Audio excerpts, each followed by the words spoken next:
அருவாபாடி வரதராஜ பெருமாள் கோவிலில் கம்பச்சேவை திருவிழா நடைபெற்றது.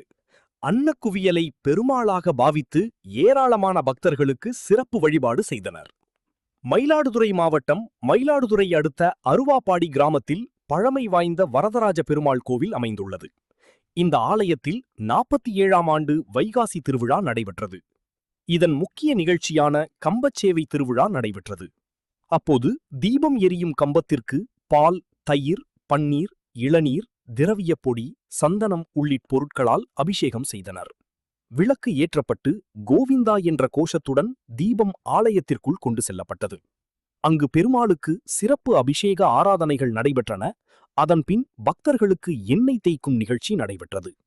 அதனைத் தொடர்ந்து 25 மூட்டைகள் அரிசிகளை கொண்டு சமைக்கப்பட்ட உணவை 5000த்திற்கும் மேற்பட்டவர்களுக்கு பிரமாண்டமான விருந்து உபசரிப்பு நடைபெற்றது.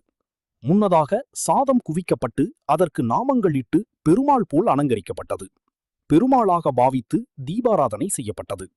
அங்கு அன்னக்குவியலை அங்கே கூடியிருந்த பல்லாயிரக்கணக்கான பக்தர்களுக்கு அன்னதானம் அளிக்கப்பட்டது.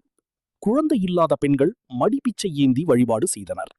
இந்த வினோத வழிபாட்டில் பங்கேற்றால் குழந்தை செல்வம் ஏற்படும், மழை பெய்து வறட்சி நீங்கும் ஐதீகமாகும். 2 ஆண்டுகளுக்கு ஒருமுறை மட்டுமே நடைபெறும் இந்த திருவிழா 47வது ஆண்டாக நடைபெறுவது குறிப்பிடத்தக்கதாகும்.